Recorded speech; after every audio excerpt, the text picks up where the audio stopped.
Diễm xin chào cô chú, anh chị, các bạn và các em. Diễm luôn rất là vui khi mà nhận được yêu cầu làm một món ăn nào đó. Thì hôm nay video này Diễm chia sẻ theo yêu cầu của cô Kim Phương Nguyễn.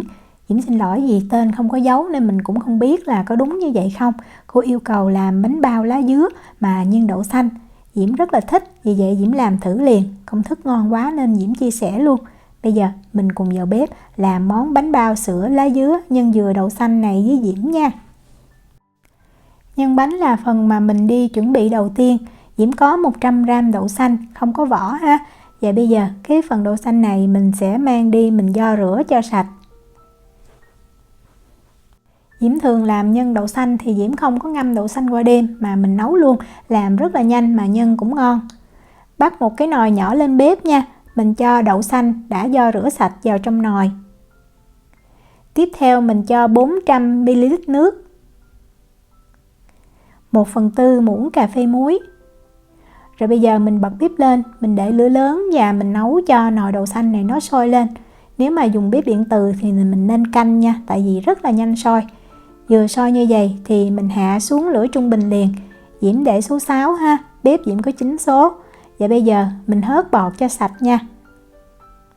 Sau khi hớt bọt sạch rồi thì mình cứ giữ cái lửa trung bình này, không có đậy nắp. Và mình nấu cho nước nó cạn, cỡ còn xăm xắp mặt đậu đó. Thì như vậy giúp đậu nó mềm nè, mà mình không cần phải mất thời gian ngâm đậu qua đêm. Và Diễm thấy nó cũng ngon hơn là đậu mình ngâm quá lâu. Đó, khi mà mình thấy nước nó còn như vậy nên còn một lượng nước nha, chứ mình đừng có để cho nó cạn quá thì đậu xanh khô, mình làm cái nhân nó cũng khô không có ngon.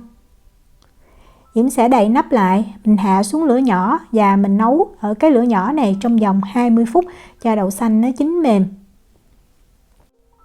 Đậu xanh sau khi nấu xong đó, mình đừng có đi làm liền, mình nên đợi khoảng 15-20 phút quá. Rồi mình hãy mở nắp ra nha. Đó, đậu nó chín như vậy nè và nó nhừ. Tại vì nếu mà nó vừa chín mà mình mở nắp ra liền thì đậu ở dưới nó sẽ bị dính với cái đáy nồi, làm cho cái nồi mình cũng dơ, rất là khó rửa. Tiếp theo Diễm có ở đây là 100g dừa sợi. Cái này Diễm mua dừa đông đá, mình để cho nó tan thôi. Mình mà có dừa mình tự nạo nó lại càng ngon hơn.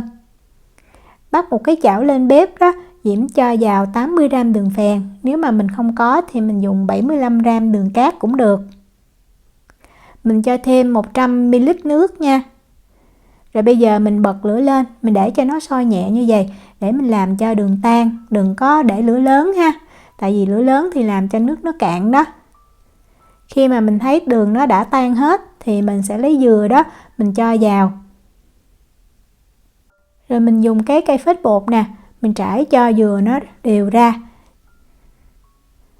Mình giữ cho cái lửa nó sôi nhẹ như vậy ha, Diễm để lửa trung bình khoảng 1 phút. Rồi mình mới lấy đậu xanh đó mình cho vào, cho hết phần đậu xanh vào luôn.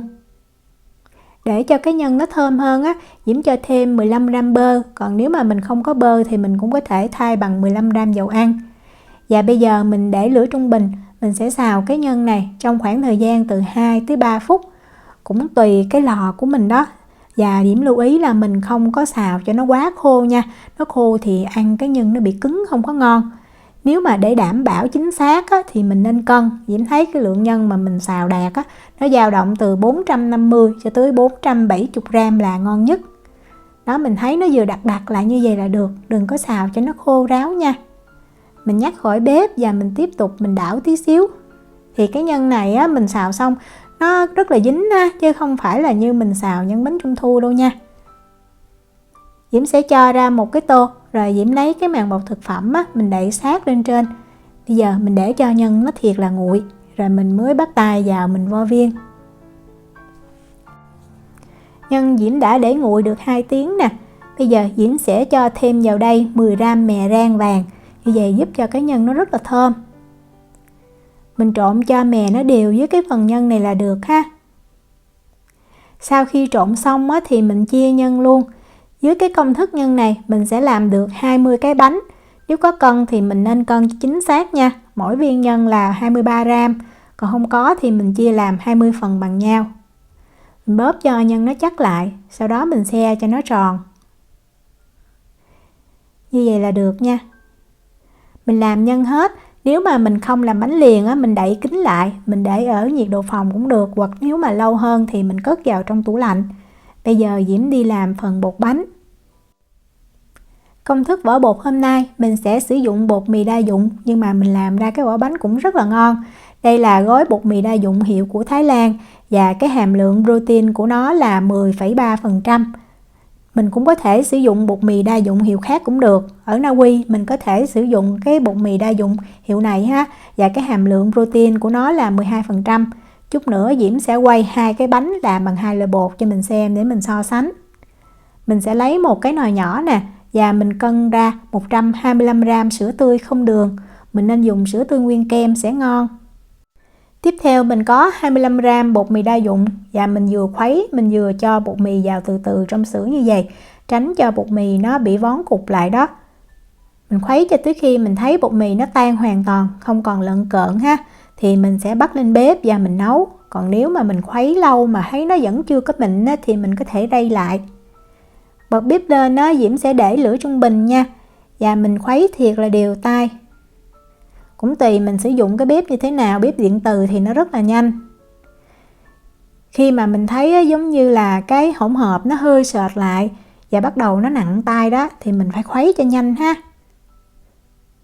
Đó, Diễm thấy nó hơi sệt như vậy nè, thì mình khuấy thiệt là nhanh. Và bây giờ bột nó chín nhanh lắm, mình vừa thấy nặng tay và nó sệt lại.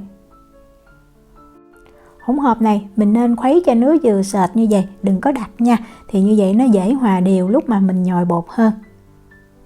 Nhắc khỏi bếp thì mình tiếp tục mình khuấy cho thiệt là đều ha. Đó, bột nó sẽ có một cái độ sệt như vậy. Để Diễm đổ ra cái chén cho mình xem. Sau khi đổ ra chén rồi thì mình lấy cái màng bọc thực phẩm đó, mình đậy sát lên mặt bột và mình để cho bột nó thiệt là nguội ha. Mình có thể làm bột này trước và cất trong tủ lạnh cũng được. Chuẩn bị cái phần nước lá dứa thì Diễm có 4 cái lá dứa, mình rửa cho thật là sạch nha. Rồi mình cắt nhỏ nè. Sau đó mình sẽ cho vào 100ml nước lạnh. Mình xay nước lạnh giúp giữ màu lá dứa. Mình dùng cối xay cầm tay hay là cối xay sinh tố đều được ha. Xay cho nó nhuyễn. Rồi mình vắt ráo là mình sẽ được cái hỗn hợp nước cốt lá dứa. Vỏ bánh bao thường Diễm thích sử dụng sữa, nhưng mà hôm nay mình sử dụng cái nước cốt lá dứa. Vì vậy Diễm sẽ sử dụng thêm 100g sữa đặc có đường, giúp cho cái vỏ bánh nó thơm và nó ngon hơn. Tiếp theo mình sẽ cân ra 75 cho tới 90g nước lá dứa. Cái này là tùy cái độ hút nước của bột đó.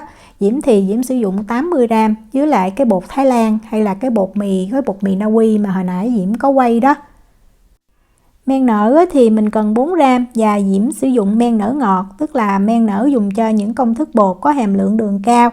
Còn nếu mà mình không có cái men ngọt này, mình có thể sử dụng men làm bánh mì trắng bình thường đó, thì mình sẽ sử dụng 5g nha.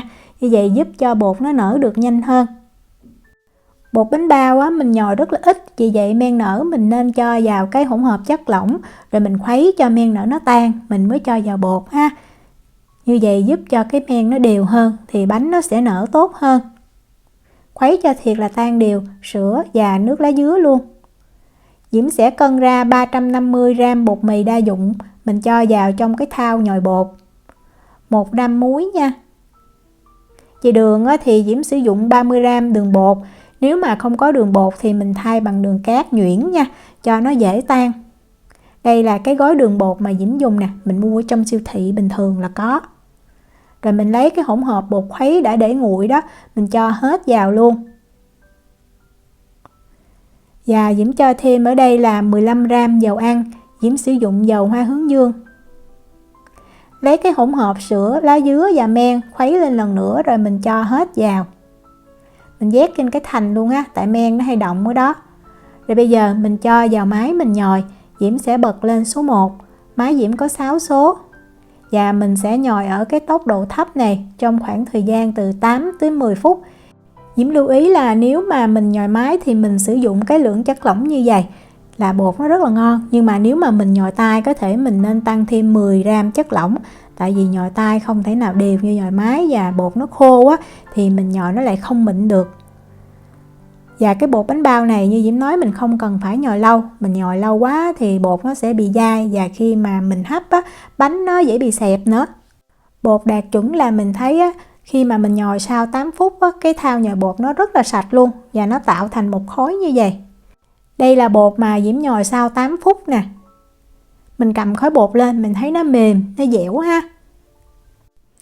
Và mình nên kiểm tra bột bằng cách là mình ấn vào bột. Bột này nó sẽ có một cái độ đàn hồi rất là nhẹ luôn. Quan trọng là mình thấy nó dẻo, nó mềm. Đó, ấn vào. Mình đừng có nhồi cho nó kéo màng hay là nó mịn quá, không cần thiết, mà làm cho nó cái bột nó dai, nó lại không có xốp như là bánh bao. Rồi mình không cần ủ bột nha. Bây giờ mình sẽ chia bột liền luôn. Công thức bột này cho 20 cái bánh. Vì vậy á, mình sẽ cắt đôi cục bột. Rồi mình lấy cái màng bọc thực phẩm đó, mình bọc một cục lại. Như vậy tránh cho bột nó không có bị khô. Rồi mình mới chia ha. Tại chia 2 miếng bột thì cũng hơi lâu. Diễm sẽ chia mỗi viên bột nó là 35 gram. Rồi bây giờ á, mình mới túm cái viên bột lại cho nó tròn. Mình cứ kéo cái miếng bột như vậy nè, rồi mình túm lại. Mình dùng cái ngón cái và ngón trỏ của mình nè, mình nhíp cái mí, vừa xoay vừa nhíp như vậy thì cái viên bột nó sẽ tròn. Lúc mà mình cán á, nó tròn trịa, mình dễ gói bánh hơn. Chỉnh lại cho ngay ngắn. Vậy là mình xong. Mình sẽ lấy màng bọc thực phẩm đó, mình đậy bột lại. Và cái viên bột nào á, mình xe đầu tiên, mình sẽ lấy ra mình cán để mình gói nhân đầu tiên nha. Những cái viên bột còn lại thì mình luôn đậy kín ha, tránh cho bột bị khô. Để viên bột xuống mặt phẳng đó, Diễm dùng tay, Diễm ấn cho cái bột nó dẹp. Sau đó mình sẽ lấy cây cán bột đó, mình cán cho bột nó mỏng ra tí xíu. Cái đường kính nó khoảng từ 5 cho tới 6 cm. Sau đó mình sẽ lật cái miếng bột lên, tại vì cái mí bột ở bên dưới nó không có được láng đó. Đó, lật lên như vậy. Rồi bây giờ mình mới cán cái vành của miếng bột cho nó mỏng, để khi mà mình túm lại cái bánh nó sẽ đều bột hơn, nó không có bị bột ở trên mỏng mà ở dưới dày. Mình cứ nhìn Diễm cán nha, Diễm giữ nguyên cái thời gian mà Diễm làm luôn đó. Với viên nhân là 23 gram thì Diễm thấy cái đường kính của cái viên bột nó khoảng từ 8 cho tới 9 cm, thì Diễm thấy mình gói rất là đẹp. Cho nhân vào ngay giữa, rồi mình cứ túm lại thôi. Cái này thì gói dễ ha, tại vì mình gói cái bánh tròn. Đó, mình cứ tiếp mình túm lại.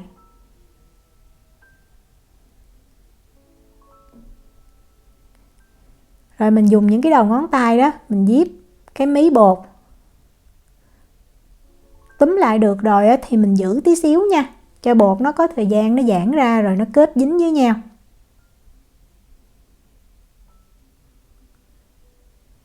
Chỉnh cho cái bánh nó tròn, rồi mình lật ngược lên, mình sẽ để cái mí nằm bên dưới. Mình xoay như vậy thì cái bánh nó tròn hơn. Rồi mình lấy giấy nướng bánh đó, mình cắt thành từng cái miếng nhỏ để mình lót ở bên dưới. Vậy là mình đã gói xong rồi. Bánh này thì gói rất là đơn giản và dễ dàng.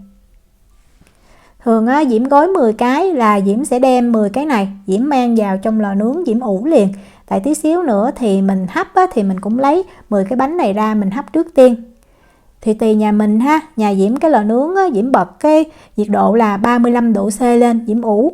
Và cái thời gian á, nó có thể từ 90 cho tới 120 phút. Cái bột này thì ủ á, nó hơi lâu hơn là cái bột bánh bao bình thường. Mình nên kiểm tra bánh nha, tại vì thời gian nó không chính xác được, cũng do men nó hoạt động và nhiệt độ đó. Mình ấn vào nè, mình thấy bột nó có cái độ đàn hồi nhẹ. Nó căng và nó mịn, rồi hơi mềm. Mình đừng có ủ cho nó nở lâu quá, thì lúc mà mình hấp xong cái bánh nó sẽ bị xẹp nha. Riêng cái bánh này á, cái thời gian ủ nó hơi khó tí xíu. Nước sôi á, mình cho cái xửng bánh lên và mình hấp trong khoảng thời gian là 6 cho tới 8 phút. Mình để lửa trung bình. Diễm thì Diễm thấy hấp 7 phút là ngon nhất. Sau 7 phút mình mở ra. Đó, mình thấy bánh căng tròn mịn luôn. Nếu mà mình mở ra mà mình thấy bánh nó phồng nhưng mà nó xẹp xuống là do mình ủ bánh nở quá lâu nha. Cái này thì mình làm rồi mình rút kinh nghiệm. Bánh vừa hấp xong thì nó rất là mềm. Diễm thấy mình nên đợi khoảng 10 phút á, mình ăn mới ngon. Tại giờ bánh mềm quá mình xé ra nó dễ bị dính đó. Đây là hai cái bánh bằng hai cái loại bột khác nhau nè. Bên đây là bột protein 12%, là gói bột hiệu của Na Uy và Diễm đã làm, Diễm để được 1 ngày rồi. Còn đây là bột protein 10%, là gói bột Thái Lan, Diễm vừa hấp xong được khoảng 15 phút. Và mình ấn vào, mình thấy bánh này rất là mềm luôn, căng mịn ha. Nhìn nó thì nó đẹp hơn là cái bánh mà mình sử dụng bột của Na Uy. Bánh này Diễm đã làm được 1 ngày và Diễm chưa có hâm nóng lại mà mình thấy vẫn mềm ha. Tất nhiên là nó không thể mềm xốp như là mình hâm nóng, nhưng mà ăn vẫn rất là ngon. Mình có thể làm bánh này sẵn đó, mình cất vào trong tủ đông đá hay là tủ lạnh đều được. Khi ăn thì mình hấp lại bằng xửng hấp, hoặc là mình cho vào lò vi sóng thì cái bột nó mềm xốp y như là bánh mới luôn. Để Diễm xé ra cho mình xem, rất là xốp. Vỏ bánh thì thơm thoang thoảng mùi lá dứa. Và cái phần nhân mình xào đúng thì nó mềm, nó ẩm, nó không có bị khô. Ăn trúng miếng dừa giòn sần sật, rất là ngon luôn. Diễm chúc cô chú, anh chị, các bạn và các em làm được những chiếc bánh bao thiệt là ngon. Nếu mà có thắc mắc gì thì cứ để lại lời nhắn hoặc là gửi tin nhắn cho Diễm. Diễm cảm ơn sự quan tâm theo dõi video rất là nhiều. Hẹn gặp lại trong những video tiếp theo. Chào tạm biệt.